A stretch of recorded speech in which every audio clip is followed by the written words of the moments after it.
kasih dokter udah menenangkan saya. Ini bukan aib kamu, ini bukan salah kamu. Dan kejadian itu terjadi, itu juga tanpa disengaja. Saya nggak mau dokter percaya sama saya hanya karena perasaan subjektif dokter terhadap saya. Dokter tuh nggak mengenal saya, bahkan dokter nggak tahu apa yang sebenarnya terjadi.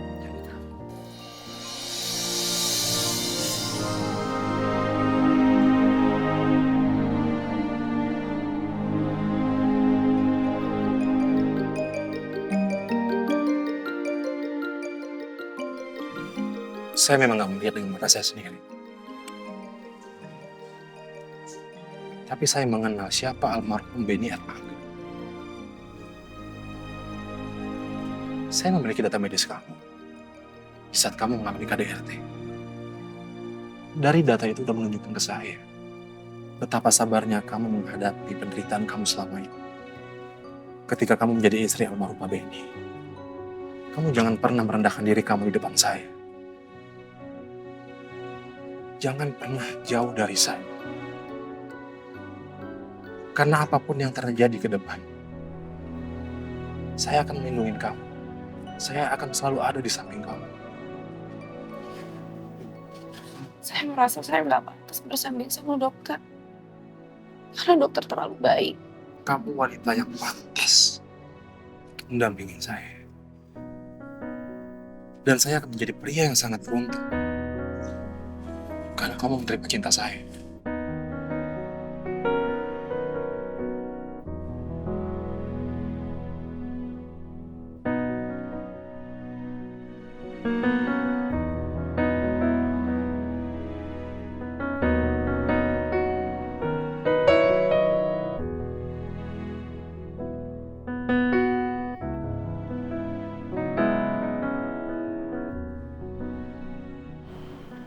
Kamu gak perlu takut.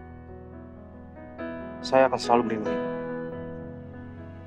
Dan akan selalu ada buat kamu.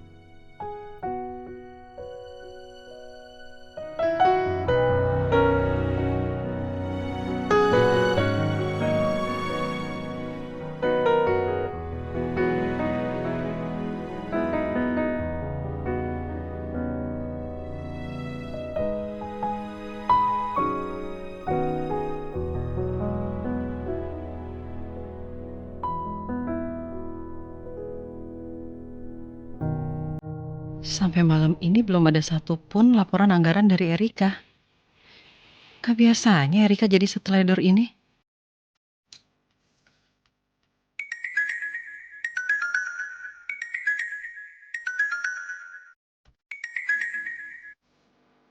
Assalamualaikum, Sim. Apa? Sampai sore tadi Erika nggak meeting sama klien? Iya, maaf Sim, tadi saya juga udah coba telepon Erika, tapi nggak bisa dihubungin. Oh, syukurlah kalau Pak Bayu bisa gantiin meetingnya Erika sama klien. Iya ya, nanti akan saya follow up lagi sama Erika supaya masalah ini nggak terjadi di kemudian hari. Makasih infonya ya, Sin. Assalamualaikum.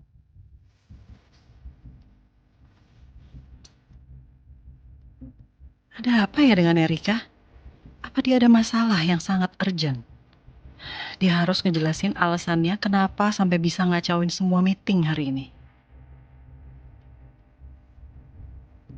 Bu, Dewi, ada Bu Sylvia nunggu di bawah. Oh, ya udah tolong bilangin Sylvia. Bentar lagi saya turun, saya lagi kirim email pendahulu. Baik, Bu.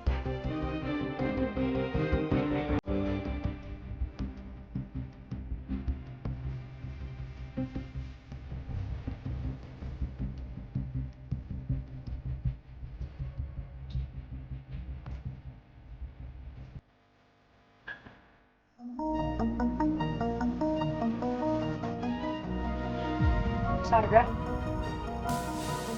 Mana aja sih? Kenapa handphone kamu gak aktif seharian? Aku khawatir sama keadaan kamu. aku emang sengaja matiin handphone aku, Mas. Aku perlu waktu buat berpikir dan nenangin diri aku. Kalau kamu datang ke sini mau ngebujuk aku soal pembicaraan kita tadi siang, percuma, Mas. Maaf banget, tapi aku nggak bisa ikutin permintaannya Wilda. Tapi menurut aku Anjang Wilda tuh gak main-main. Aku mohon kamu pikirin lagi soal itu. Jujur, aku berada di posisi yang serba salah. Kita berdua punya pilihan lain. Selain ikutin maunya Wilda. Aku nggak akan sanggup kalau aku membuat Mbak Nabila terpuruk karena ulah aku, Mas. Apalagi sekarang Mbak Nabila tuh udah menderita gara-gara kamu. Aku akan ngerasa bersalah seumur hidup aku kalau sampai aku ngelakuin itu hanya untuk nyelamatin diri aku sendiri dari penjara. Lebih baik aku menyerahkan diri ke polisi, Mas. Daripada aku harus jadi orang yang kejam dan nggak tahu diri. Kamu bisa gak sih gak egois? Pikirin masa depannya Bagas. Bagas udah kehilangan ayahnya. Kamu juga mau Bagas kehilangan ibunya. Masa depan dia bakal hancur karena traumanya berkepanjangan. Aku heran deh sama kamu, Mas. Kenapa sih kamu nggak bisa nolak permintaannya Wilda? Wilda itu istri kamu. Kamu tuh harusnya jadi imamnya dia. Istri harusnya patuh sama suaminya. Aku bingung deh. Kemarin kamu bisa dengan tegas menolak permintaan dia karena ada hubungannya sama masa depan anak-anak kamu. Tapi kenapa dengan cepat kamu ngalah sama dia? Kamu mesti dengerin aku dulu. Masalahnya, ancaman Wilda ini gak main-main. Udah, kamu lepasin aku. Aku udah gak mau denger lagi, Mas. Kamu harus dengerin aku. Kamu...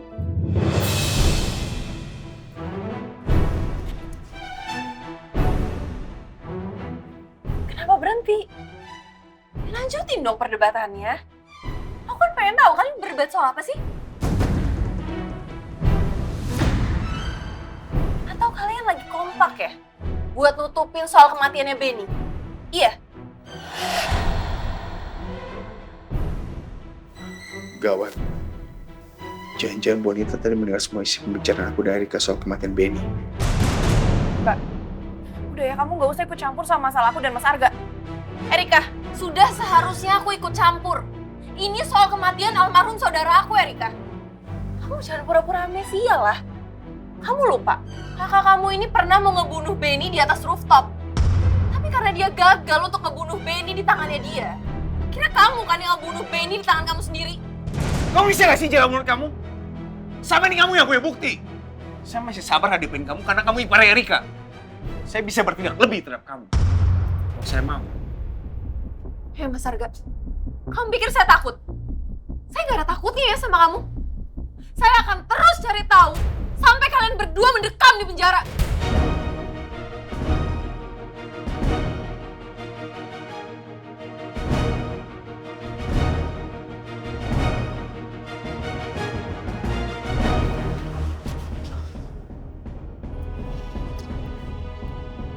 Kita gak punya banyak waktu, kita harus mikirin soal ancam Wilda.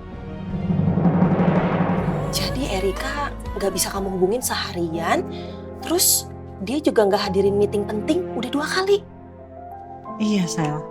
Sampai detik ini pun, dia aja tuh nggak ngasih kabar sama aku. Sebenarnya sih aku juga tadi dari rumahnya Erika, Bill. Tapi dianya belum pulang. Tapi kira-kira kemana ya? Dia kok ngilang seharian gini, terus handphonenya juga nggak aktif sama sekali. Itulah, Sel. Aku tuh takut banget terjadi apa-apa sama dia di jalan. Karena aku tahu banget, Erika itu bukan tipe orang yang nyepelein kerjaan. Bill, tapi sorry ya. Ini cuma feeling aku aja sih. Kemarin kan kamu sempat cerita sama aku kalau Mas Arga sama Wilda itu udah cerai. Terus tiba-tiba sekarang mereka rujuk kembali. Menurut kamu nggak aneh ya kejadian itu? Jangan-jangan Erika ini mungkin sekarang lagi bantuin Mas Arga. Ya, I mean you know, mereka kan adik kakak. Dan posisinya Mas Arga juga di perusahaan kamu itu kan lagi kejepit. Bukan gak mungkin loh kalau Erika ini lagi didesak sama Mas Arga. Ataupun dia mungkin memang terpengaruh sama Wilda. Ya untuk ngelakuin sesuatu yang akan ngerugiin perusahaan kamu. Jangan suuzon dulu kali ya, Sel. Karena kita berdua kan udah kenal Erika tuh lama banget. Nggak mungkin dia tega hianatin aku kayak gitu. Jadi daripada kita menduga-duga dan khawatirnya jadi fitnah, besok deh aku akan tanyain sama Erika. Kenapa dia jadi begini sekarang?